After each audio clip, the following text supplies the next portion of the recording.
Assalamu alaikum, this is Sheher Bano from Infotania, the first and the most authentic knowledge provider in Pakistan. This video is specifically made for students that are willing to give JAIBP examinations in 2021. जो session है basically 2020 का winter session है. Examinations का इस दफ़ा institute of bankers Pakistan ने I am sure you all know कि 100% objective paper बनाने का कहा है. तो 100% ऑब्जेक्टिव पेपर के लिए आपको ये जो कोर्स है which is information technology in financial services, इस कोर्स के अंदर क्या क्या चीज़ें, कौन कौन से पार्ट्स ऐसे हैं कि जो आपको फोकस करने चाहिए, कौन कौन से पार्ट्स ऐसे हैं कि जो फोकस नहीं करने चाहिए इतने ज़्यादा पेपर के हवाले से, स्पेसिफिकली जो पेपर अभी हो रहा है मार्च में और जो पेपर नेक्स्ट साइकिल में होगा इसी साल. तो उसके लिए क्या क्या इंपॉर्टेंस हैं ये हम फोकस करेंगे. So basically we are focusing on this book which is the official book of institute of bankers Pakistan. ये बात जहन में रखिएगा कि इंस्टीट्यूट ऑफ बैंकर्स पाकिस्तान जो अपने सारे पेपर्स बनाता है that are solely based upon their books. इसी का सिलेबस फॉलो होता है, इसी की डिटेल्स फॉलो होती हैं. और जितनी अपडेटेड ये है, आई नो कि ये फॉर दिस ईयर अपडेटेड नहीं है, ऑब्वियसली ये 6 साल पहले की अपडेशन है एंड सिंस देन इसके अंदर कोई भी चेंज नहीं आया है.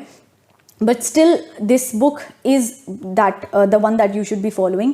बाकी जो लोग मुझसे पूछते हैं कि हमें रेफरेंस बुक्स फॉलो करनी चाहिए या किसी के नोट्स फॉलो करने चाहिए, तो आई सजेस्ट देम कि अगर नोट्स जैसे हम बनाते हैं नोट्स, तो हम सोली बुक्स से बनाते हैं नोट्स या पास पेपर्स से बनाते हैं नोट्स.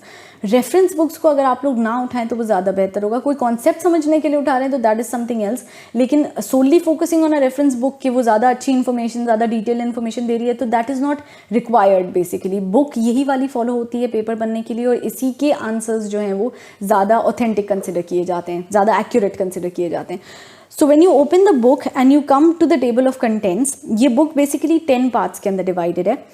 मैं आपको बेसिकली ये बताने की कोशिश करूँ कि इसके अंदर कौन कौन से पार्ट्स हैं कि जो ऑब्जेक्टिव के लिए ज़रूरी हैं और कौन कौन से ऐसे पार्ट्स हैं कि जो ऑब्जेक्टिव्स के लिए ज़रूरी नहीं है. क्योंकि बुक जो है वो तब की बनी हुई है कि जब हाफ सब्जेक्टिव और हाफ ऑब्जेक्टिव पेपर आता था. दैट मीन्स कि बुक के अंदर बहुत सारी ऐसी डिटेल्स हैं कि जो ऑब्जेक्टिव पॉइंट ऑफ व्यू के लिए इतना ज़रूरी नहीं है. ज़्यादा डिटेल्स हैं कि जो ऑब्वियसली एमसीक्यूज़ के अंदर नहीं पूछी जाती हैं. एमसीक्यूज़ के अंदर you have to focus on details, you have to focus on short facts and figures. तो उसके लिए वो इतना लंबे लंबे डिटेल्स जो हैं वो ज़रूरी नहीं होते. Coming to the first part which is basic computing concepts, इसके अंदर बेसिक कॉन्सेप्ट्स हैं जो हमें पता होते हैं. तो just go through this part. इस पार्ट के अंदर कोई ज़्यादा इंपॉर्टेंट चीज़ नहीं है. तो जस्ट गो थ्रू इट कि वो किस तरीके से बेसिक कॉन्सेप्ट्स जो हैं वो हम बचपन से जो पढ़ते हुए आ रहे हैं, जो हम यूज़ भी करते हैं, तो वो किस तरीके से होते हैं और वो किस तरीके से काम करते हैं. Just definition. So you just need to go through the definition. एक दफ़ा पढ़ लीजिए बस, और कुछ नहीं. The second part which is information technology in banking sector is the most important part, क्योंकि बैंकिंग सेक्टर के अंदर इंफॉर्मेशन टेक्नोलॉजी किस तरह यूज़ हो रही है या इन फ्यूचर किस तरह यूज़ होगी, that is the most important. Institute of bankers Pakistan focus करता है कि आपको बैंकिंग इंडस्ट्री के बारे में इतनी नॉलेज दे दे कि आप अपने करियर के अंदर उसे फोकस कर सकें, उसके थ्रू सोल्यूशंस निकाल सकें, उसको ईजिली यूज़ कर सकें और आपको ज़्यादा ट्रेनिंग की ज़रूरत ना पड़े when you are entering a bank. Part 3 is introduction to the internet. Internet किस तरीके से काम करता है, इंटरनेट की हिस्ट्री क्या है, उसके अंदर बहुत सारे डेट्स हैं, बेसिकली बहुत सारी डिटेल्स हैं, तो उसके ऊपर ज़रा फोकस कर लीजिएगा. अदरवाइज़ वो किस तरीके से वजूद में आया और वो किस तरीके से काम करता है, इसके ऊपर ज़्यादा फोकस नहीं करेगा. बस उसकी हिस्ट्री जो है वो थोड़ा सा देख लें.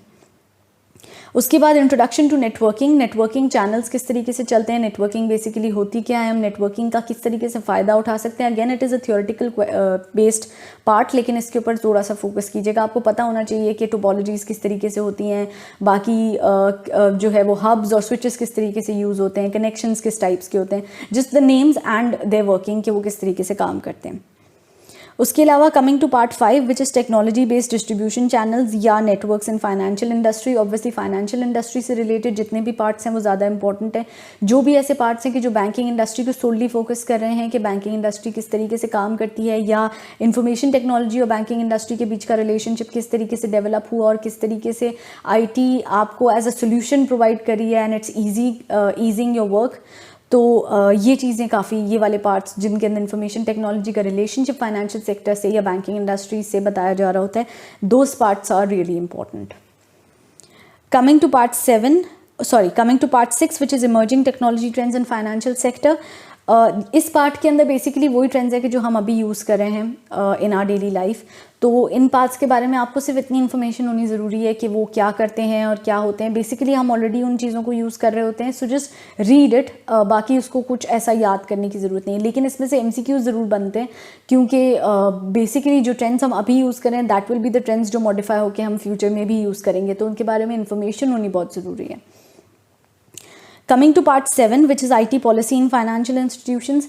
लीगैलिटी से रिलेटेड जितने भी पार्ट्स हैं जिसके अंदर लीगल डॉक्यूमेंटेशन आ रही है या फाइनेंशियल पॉलिसीज़ आ रही हैं या स्टेट बैंक ऑफ पाकिस्तान की प्रूडेंशियल रेगुलेशंस आ रही हैं, वो सारे बहुत ज़्यादा इंपॉर्टेंट है, क्योंकि उसमें से बेसिकली डिटेल्स में से बेसिकली केस स्टडी क्वेश्चंस आ जाते हैं कि फॉर एग्जांपल आपको कोई केस दे दिया गया और बताया गया कि there is a ABC person के जिसके साथ ये केस हुआ, आप बताइए इसके अंदर क्या आप जो है वो पॉलिसी यूज़ करेंगे या क्या कंप्लायंस वे यूज़ करेंगे या वट एवर। तो उसमें इस तरीके से जो है वो केस स्टडी क्वेश्चन पूछा जा सकता है।